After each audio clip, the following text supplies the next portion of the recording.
What's happening, guys? Today we're up at Boreas Pass. Boreas Pass. Oh. Boreas Pass. Ontario is over there. Jefferson is right down there, and we just stopped at Como. Stace dropped me off. She can't ride on this road, so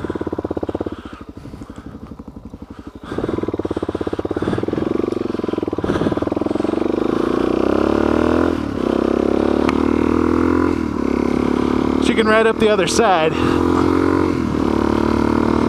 but not up here. So she took on ahead, took off on up ahead, and we'll catch up to her. It is freezing cold. I got my my new matching jacket, my A.R.C backcountry jacket on today, so we're testing that sucker out live. And I don't know if you guys can hear it, but I got something new too. I got a FMF Power Core 4 and the FMF Power Bomb header. Big shout out to the guys that helped me out with it, putting it on. But this is actually the first official video that it's in.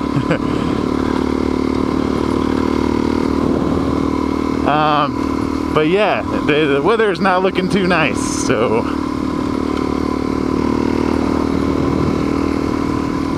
hopefully we don't get rained on. But aside from the backcountry jacket, I got new gloves too. I forget the brand name on them right now, but they are wow, what the heck was that? Oh, guess what? Genius forgot to hook his helmet. Jeez. Can't take me anywhere, I'll tell you. Hear that smack and I'm like, I know what that smack is. There we go. No more smacking.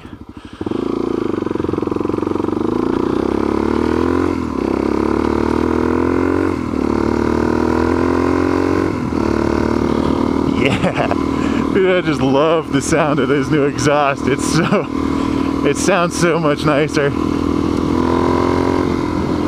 And it really woke the bike up. I mean, I figured out, you know, you guys know I'm not really, this is my first season of riding, so I don't really know all that much about small engines and bikes and all that stuff, but I've been learning a ton through the community and learning a ton through research.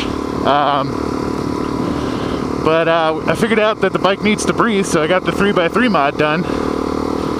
And really did want to get the exhaust done too, but it was expensive. I had to hold off for a little while until I just couldn't take it anymore and get it.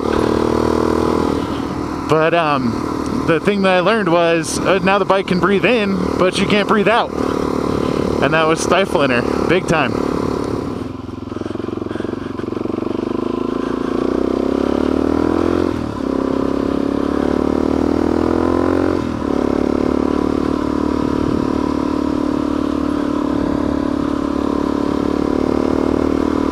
I hope she went this way, otherwise we won't be meeting up for a while. But yeah, so now she can breathe in and breathe out, and oh man, that power bomb header, she's just, you can hear that she's running so much better just because she can get a full breath. Let's ask this guy if they just passed somebody with a trailer. Hang on. Did you just pass a young lady in a black truck with a trailer? Yes. Cool. Yes, I just want to make sure I'm going the right way. What? Yep. Yeah. Thank you. Have a good afternoon. Cool. All right, so Stace is pulling the trailer up this.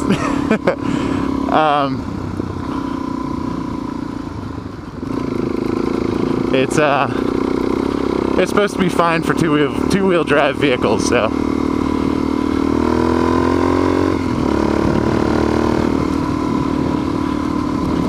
But yeah, she's just got so much more low-end grunt power now.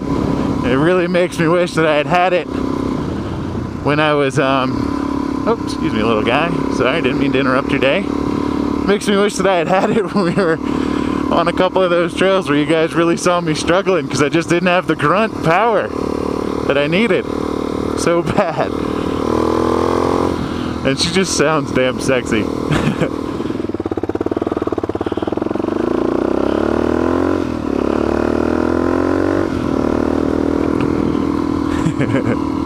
That's cool. Yeah, definitely know we both went the same way now.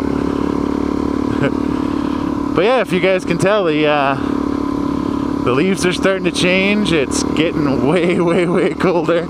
It was 78 degrees in Denver when we left, and I believe it was 52 when we got here.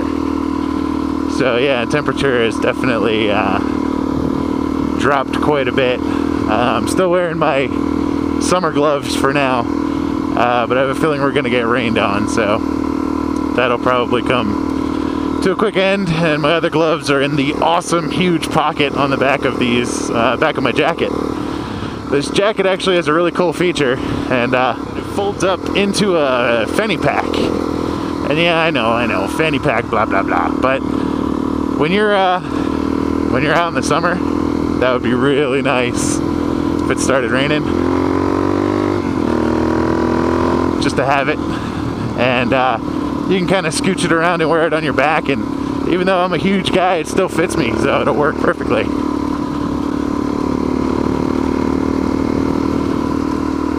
So that'll be really nice for next season, or even if we're riding down south. We still have a bunch of places down south, Pueblo area, and even more southern than that we haven't checked out yet. We've been saving them for it to get a little colder up here, and then we can go down there. So we kind of tried to organize our summer riding for the spots that are going to close early.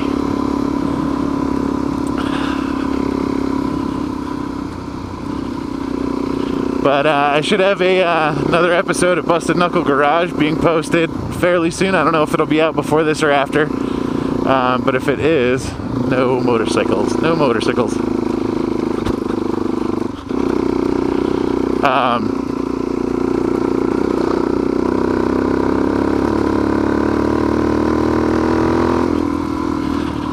But we'll see. And it'll be me installing the pipe and telling you that I lied. I actually apparently do work on motorcycles.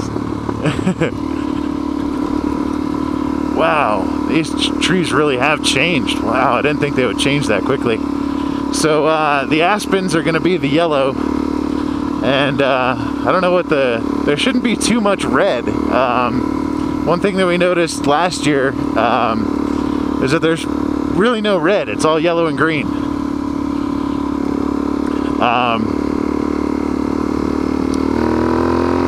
Whereas from Pennsylvania, we were used to, you know, you get the browns and the reds, and, you know, it's really like the entire color palette, but not so much out here. Try not to tick the people off too much with the loud exhaust. The night I got it done, I didn't get it done until super duper late, like midnight. I finally got finished and got everything cleaned up, and the bike was still up on my porch, and I couldn't even start it to test it out to see how it sounded, because people just live too close, and I'm not that much of a jerk. There's nothing like dropping trow in the middle of a field. Get your ride started, especially when it's 50 some degrees. You know, it's just it's not bad. It's actually kind of nice. Get a nice little breeze going underneath you. Get you ready to get moving. Another thing that I've noticed is my poor D606 on the rear is getting chopped up. She's looking a little worn.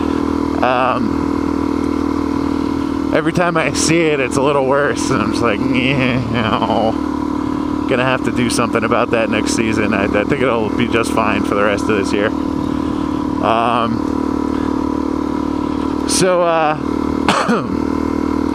I've been watching Demotovlogger. He's been my next victim to watch from beginning to end. I don't know why I call you victims. It sounds better. It sounds I don't know, like something. But really been enjoying his videos from Australia. Seems like a really cool guy, Laz. But he didn't start off his YouTube debut as a motovlogger. He actually started as a video game guy. So that kind of brings me to my next point. What kind of games are you guys into? What do you play on? Consoles, PC, first-person shooters, RPGs? What's your poison? Check it out, a hawk. He might be close enough for you guys to actually see this time. What's up, dude? That's really cool.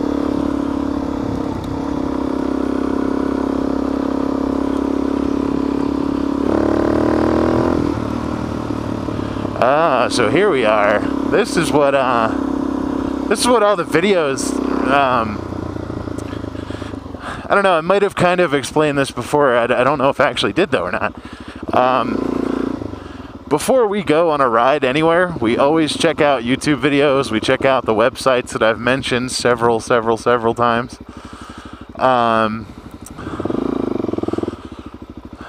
It says no parking, but we're just gonna stop for a second.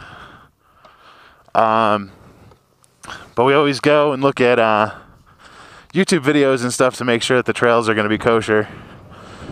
And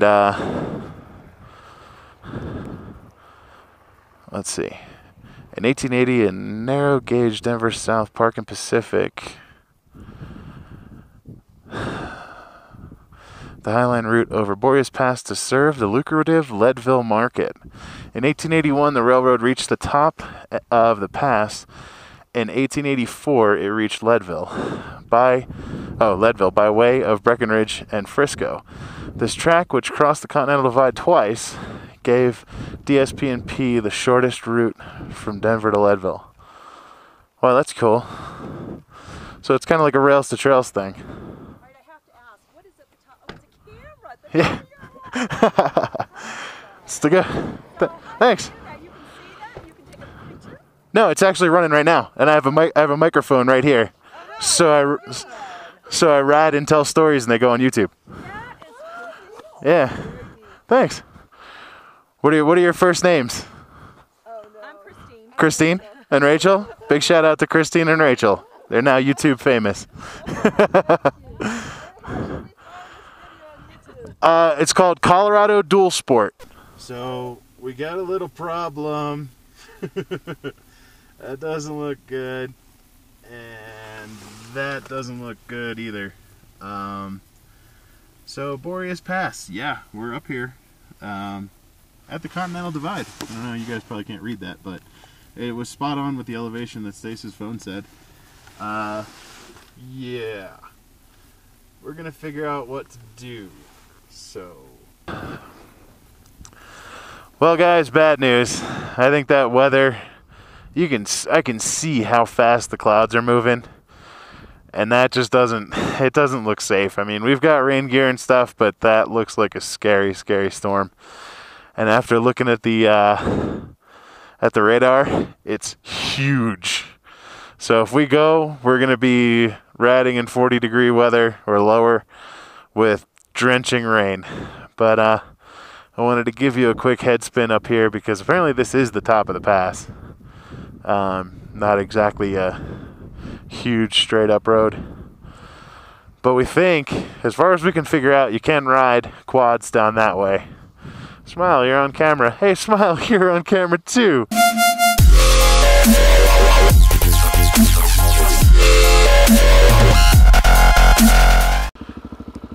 Hey guys, so yeah, rained out on Boreas Pass, B-O-R-E-A-S, but it looks a little better over this way. That's the bottom of the pass road down over there where we came up. Terriel is back over there, or somewhere back over there. Looks a little bit better. It's just the end of the season. This is what you're gonna end up with.